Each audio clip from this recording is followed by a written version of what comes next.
आप सभी लोगों का स्वागत है आपके अपने ऑनलाइन इंस्टीट्यूट सक्सेस आशीष में।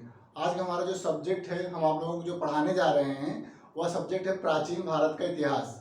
तो प्राचीन भारत का इतिहास हम आप लोगों को पढ़ा रहे हैं इस समय, और प्रतिदिन आपको हम जो है इस समय प्रतिदिन का हमारा ये श्रृंखला चल रहा है। इस श्रृंखला में हम आप लोगों को जो है डेली प्राचीन भारत के इतिहास पढ़ा रहे हैं, और आगे भी हम कंटिन्यू इसको जो है प्राचीन भारत के इतिहास को हम कंटिन्यू प्रतिदिन क्लास वीडियो बना करके अपने यूट्यूब चैनल पे अपलोड करेंगे। ओके, तो ये जो है प्राचीन भारत के इतिहास के इस श्रृंखला में आज का हमारा जो क्लास है वह क्लास 3 है।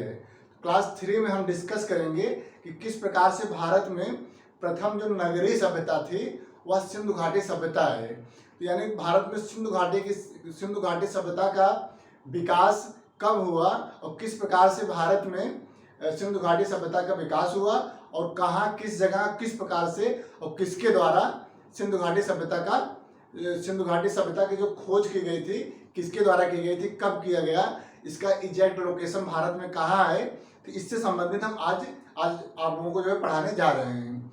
इसके पहले वाले क्लास में हम आप लोगों से डिस्कस किए हैं कि भारत में पाषाण युग का प्रारंभ कब होता है, और पाषाण युग से संबंधित जो काल के अनुसार डिवाइड किया गया है, जिस प्रकार से पाषाण युग को हम तीन प्रकारों में विभाजित करते हैं। ओके, पूरा पाषाण काल, मध्य पाषाण काल और नव पाषाण काल। इसी प्रकार से पूरा पाषाण काल को भी 3 प्रकार से बांटा जाता है: निम्न पूरा पाषाण काल, मध्य पूरा पाषाण काल और उच्च पूरा पाषाण काल। तो ये जो है हम आप लोगों को ऑलरेडी जो पढ़ा चुके हैं। ओके, तो इसके पहले वाला जो क्लास 2 क्लास था, क्लास 1 क्लास 2, उसमें हम पाषाण युग से संबंधित जो भी इम्पोर्टेंट फैक्ट था उसको हम आप लोगों से डिस्कस कर चुके हैं। आप लोगों से रिक्वेस्ट है कि आप लोग हमारे यूट्यूब चैनल को सब्सक्राइब करके प्लेलिस्ट में जाके इसके पहले वाले वीडियो को आप लोग देखिए, उसके बाद जो है इस वीडियो को देखिएगा, जिससे आप लोगों को जो है अच्छे से समझ में आए। ओके, तो चलिए आज एक क्लास हम प्रारंभ करने जा रहे हैं। एक बार पुनः आप सभी का आज के क्लास में हम स्वागत करते हैं और आज एक क्लास हम प्रारंभ करने जा रहे हैं। ओके, तो प्राचीन भारत का इतिहास से संबंधित आज का हमारा तीसरा क्लास है, और तीसरे क्लास में हम डिस्कस करेंगे सिंधु घाटी सभ्यता। सिंधु घाटी सभ्यता को हड़प्पा सभ्यता के नाम से भी जाना जाता है। ठीक, तो सिंधु घाटी सभ्यता को हड़प्पा सभ्यता के नाम से जाना जाता है, और इसे सिंधु संस्कृति के नाम से भी जाना जाता है। तो यहाँ पे हम पहले डिस्क्राइब करेंगे, ये आप लोगों को समझाने का प्रयास करेंगे कि सिंधु घाटी सभ्यता और हड़प्पा सभ्यता, यानी सिंधु घाटी सभ्यता का नाम सिंधु घाटी क्यों पड़ा और क्यों जो है हड़प्पा सभ्यता के नाम से इसे जाना जाता है। ओके, तो ये जो है सर्वप्रथम सिंधु घाटी की सभ्यता का जो विकास हुआ था वह जो है भारत के जो उत्तर पश्चिम वाला भाग है, उत्तर पश्चिम वाले भाग में सिंधु घाटी सभ्यता का जो है वहाँ पे विकास हुआ था सर्वप्रथम, और वहाँ से जो है धीरे धीरे ये जो है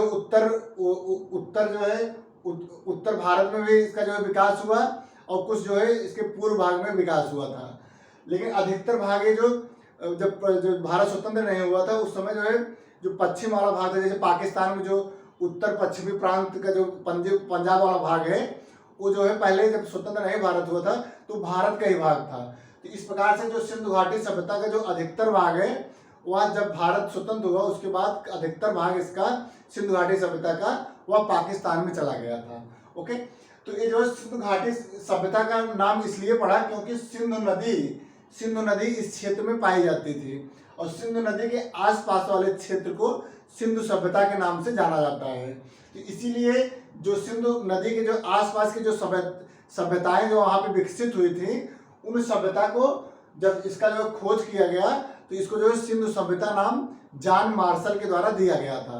तो जॉन मार्शल के द्वारा सिंधु घाटी सभ्यता का सर्वप्रथम इसका नामकरण किया गया था, और आगे चल करके चूंकि सिंधु घाटी सभ्यता का जो प्रथम स्थल का जो साक्ष्य प्राप्त हुआ था 1921 ईस्वी में, वह जो है हड़प्पा नामक स्थान पे सर्वप्रथम सिंधु घाटी सभ्यता का जो है जो साक्ष्य प्राप्त हुआ था, जो कि इस समय पाकिस्तान में स्थित पाकिस्तान के मांटमोरियो जिले में हड़प्पा स्थित है। तो हड़प्पा जो है एक जगह का नाम है, और वहाँ पे जो है इस सभ्यता का साक्ष्य जो है अधिक मात्रा में पाया गया, इसीलिए इसका नाम हड़प्पा सभ्यता पड़ गया। ओके, तो आप लोगों को जो क्लियर हो गया कि सिंधु घाटी सभ्यता को सिंधु घाटी सभ्यता क्यों कहते हैं और इसे हड़प्पा सभ्यता क्यों कहते हैं। यानी कहीं पे जो है हड़प्पा सभ्यता दिया रहे तो आप लोग समझ जाइए कि यह सिंधु घाटी सभ्यता से संबंधित पूछा जा रहा है। यदि कहीं सिंधु घाटी दिया गया है तो हड़प्पा सभ्यता, यानी दोनों एक दूसरे के समानार्थी हैं, यानी सिंधु घाटी सभ्यता कहिए या फिर हड़प्पा सभ्यता कहिए, दोनों एक ही हैं। ओके, तो चलिए कुछ इंपॉर्टेंट फैक्ट है जो एग्जाम में पूछे जाते हैं इस टॉपिक से, उसको आप लोगों को हम यहाँ पे पढ़ाने जा रहे हैं। और जो एग्जाम में पूछे गए हैं और आने वाले एग्जाम में पूछने मतलब क्वेश्चन के रूप में पूछे जाने की जो संभावना अधिक मात्रा में है, उन्हीं क्वेश्चन को हम यहाँ पे डिस्कस करने चल रहे हैं। ओके, तो सिंधु घाटी सभ्यता, इसका जो है चार्ल्स मेसन जो कि एक पुरातत्विक वैज्ञानिक थे, इनके द्वारा 1826 ईस्वी में हड़प्पा नामक स्थल पर एक प्राचीन सभ्यता होने की जानकारी सर्वप्रथम, इसकी जानकारी की जो पुष्टि किए थे वह चार्ल्स मेसन ने किया था। चार्ल्स मेसन के अनुसार 1826 ईस्वी में इनके द्वारा कहा गया था कि हड़प्पा नामक स्थल पे एक सभ्यता है, जिसे मतलब ये सभ्यता होने की जानकारी, एक प्राचीन सभ्यता होने की जानकारी की पुष्टि चार्ल्स मेसन के द्वारा किया गया था। आगे चल करके जॉन मार्शल के नेतृत्व में दयाराम साहनी के द्वारा 1921 ईस्वी में हड़प्पा सभ्यता का मतलब हड़प्पा का जो है खोज किया गया था, और उसी हड़प्पा का जो साक्ष्य मिला उसी के आधार पे इसको जो है सिंधु घाटी सभ्यता के नाम से जाना गया और इसको हड़प्पा सभ्यता के नाम से भी जाना जाता है। ओके, तो चार्ल्स मेसन 1826 ईस्वी में हड़प्पा नामक स्थल पर एक प्राचीन सभ्यता होने की जानकारी दी। 1921 ईस्वी में हड़प्पा जो कि पाकिस्तान के पश्चिमी प्रांत में स्थित है, पाकिस्तान के पश्चिमी जो पंजाब वाला प्रांत है, पश्चिमी पंजाब प्रांत, वहाँ के जो है मांटगोमरी नामक जिले में हड़प्पा नामक स्थल की खोज 1921 ईस्वी में दयाराम साहनी के द्वारा किया गया था। यह नगर नियोजन और जल निकासी व्यवस्था के लिए बहुत प्रसिद्ध है, यानी भारत में सर्वप्रथम नगर का विकास, नगरीय व्यवस्था से संबंधित जो सभ्यता पाई गई थी वह सभ्यता सिंधु घाटी सभ्यता है।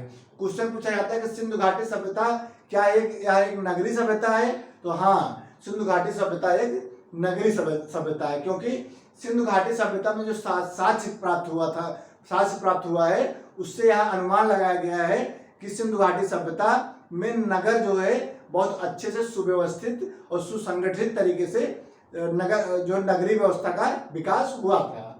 ओके, तो 1921 में हड़प्पा पाकिस्तान के पश्चिमी प्रांत में स्थित था, जहां से जो है हड़प्पा नामक स्थल का खोज किया गया था। इसको जो नगर नियोजन और जल निकासी व्यवस्था के लिए यह प्रसिद्ध था। सर जॉन मार्शल के निर्देशन में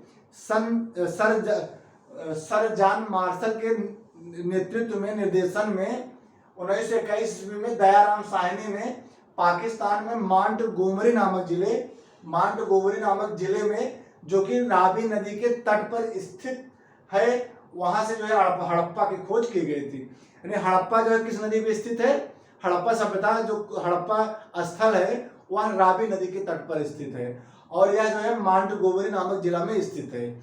वहीं से जो है हड़प्पा की खोज की गई थी। और चूंकि हड़प्पा जो है बहुत बड़ा, मतलब हड़प्पा में अधिकतर मात्रा में किसी एक सभ्यता का जो है साक्ष्य मिला, जिसके आधार पे इसको जो है हड़प्पा सभ्यता वहां के जो है वैज्ञानिकों द्वारा कहा गया।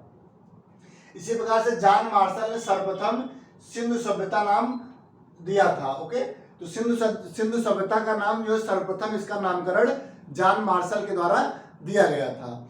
जॉन मार्शल के अनुसार जो तिथि निर्धारित किया गया था सिंधु घाटी सभ्यता का, वह था 3250 ईसा पूर्व से लेकर के 2750 ईसा पूर्व तक सिंधु घाटी सभ्यता का जो समय था इसी के बीच में था। यानी सिंधु घाटी सभ्यता जो 3250 ईस्वी में इसका जो स्थापना हो चुका था, और यह लगभग 2750 ईस्वी तक चला, उसके बाद यह नष्ट हो गया।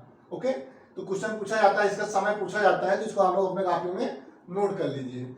अब इसका जो विस्तार, यानी सिंधु घाटी सभ्यता का जो विस्तार है वो कहाँ से लेके कहाँ तक है, तो यह जो है अधिकतर मात्रा में उत्तर पश्चिम का जो मतलब भारत का जो उत्तर पश्चिम वाला क्षेत्र है वहाँ पे अधिक मात्रा में सिंधु घाटी सभ्यता का जो है विकास होने का जो साक्ष्य प्राप्त हुआ है। ओके, तो यह जो है सबसे उत्तरी जो सिंधु घाटी सभ्यता का जो सबसे उत्तरी जो है स्थल है वह जो है मांडा है। सबसे उत्तरी स्थल मांडा है जो कि जम्मू कश्मीर में स्थित है। और सबसे दक्षिणी जो क्षेत्र है वह दायमाबाद है जो कि महाराष्ट्र में स्थित है।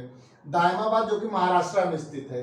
इसी प्रकार से सबसे पूर्वी भाग आलमगीर है जो कि मेरठ में, यूपी के मेरठ नामक जिला में स्थित है। तो सिंधु घाटी सभ्यता का जो पूर्वी स्थल है वह है आलमगीर नगर और यह जो है मेरठ के, यूपी के मेरठ नामक जिले में स्थित है। तो इसका जो सिंधु घाटी सभ्यता का जो पूर्वी विस्तार है वह आलमगीर तक है और इसका जो पश्चिमी विस्तार है वह सुध कांगेडोर जो कि बलूचिस्तान में स्थित है, बलूचिस्तान में स्थित है, इसका पश्चिमी विस्तार है। तो सिंधु घाटी सभ्यता का जो उत्तरी विस्तार है वह मांडा है जो कि जम्मू कश्मीर में स्थित है और जो दक्षिणी विस्तार है वह दायमाबाद है जो कि महाराष्ट्र में स्थित है। इसी प्रकार से सिंधु घाटी सभ्यता का जो पूर्वी विस्तार है वह आलमगीर है। आलमगीर जो कि मेरठ में स्थित है, वह उत्तर प्रदेश के मेरठ नामक जिला में स्थित है। इसी प्रकार से सिंधु घाटी सभ्यता का जो पश्चिमी विस्तार है वह है सुध कांगेडोर जो कि बलूचिस्तान में स्थित है। ओके, सिंधु घाटी के नगर जो थे वह मुख्यतः 3 प्रकार के होते थे। सिंधु घाटी सभ्यता के जो नगर का विकास हुआ था, जो नगरी सभ्यता थी, नगरी सभ्यता का जो नगर का विकास हुआ था वह मुख्यतः 3 प्रकार के नगर सिंधु घाटी सभ्यता में पाए गए। जिसमें पहला था केंद्रीय नगर, दूसरा था तटीय नगर दूसरा था, और तीसरा था अन्य नगर एवं कस्बे। तो केंद्रीय नगर, तटीय नगर और अन्य नगर एवं कस्बे, इस प्रकार से तीन प्रकारों में इनका जो नगर डेवलपमेंट, नगरों का जो विकास हुआ था वह 3 प्रकार से हुआ था। एक केंद्रीय नगर थे, दूसरा जो है तटीय नगर थे और कुछ जो है जो कस्बे टाइप का विकास सिंधु घाटी सभ्यता में हुआ था। ओके, तो केंद्रीय नगर में जो मुख्यतः जो साक्ष्य प्राप्त हुए हैं वह है हड़प्पा, मोहनजोदड़ो और धौलावीरा। तो केंद्रीय नगर जो तीन मुख्य भागों में केंद्रीय नगर को बांटा गया था, जिसे जो है केंद्रीय नगर के रूप में जाना जाता था। तो केंद्रीय नगर 3 प्रकार के थे, जिसमें हड़प्पा सभ्यता, मोहनजोदड़ो और धौलावीरा, ये तीनों जो है केंद्रीय नगर के अंतर्गत इसका विकास किया गया था। ओके, तो अब अगले क्लास में हम बताएंगे कि हड़प्पा जो स्थल का खोज किया गया था सिंधु घाटी सभ्यता के अंतर्गत, जो हड़प्पा नामक स्थल का जो खोज किया गया था, उस स्थान से किस किस चीज़ों का प्राप्त हुई और कहाँ कहाँ वो स्थल स्थित है। इसी प्रकार से मोहनजोदड़ो के बारे में हम आप लोगों से डिस्कस करेंगे और अन्य जो कालीबंगा है, धौलावीरा है इत्यादि जो है स्थल जो समय प्राप्त हुए थे सिंधु घाटी सभ्यता संबंधित जो प्राचीन स्थल थे जिसका जो है प्राप्त भारत में किया गया था साक्ष्य के रूप में, तो उन सबको हम जो है अगले क्लास में डिस्कस करेंगे। तो अगले क्लास में सिंधु घाटी सभ्यता संबंधित जो साक्ष्य प्राप्त हुए हैं वह जो किस स्थान पे, किस प्रदेश में प्राप्त हुए हैं, इससे संबंधित हमारा अगला क्लास होगा। आज की क्लास में इतना ही। आप लोगों को हमारा क्लास वीडियो कैसा लगा है, आप लोग क्लास को देखिए, क्लास देखने के बाद क्लास को लाइक करिए, कमेंट करिए और हमारे यूट्यूब चैनल को सब्सक्राइब करके प्ले लिस्ट में जाके सभी वीडियो को आप लोग देखिए और हमारे इस वीडियो को आप लोग मैक्सिमम शेयर करिए प्लीज़। तो आज क्लास में इतना ही। बहुत बहुत धन्यवाद। Thank you so much.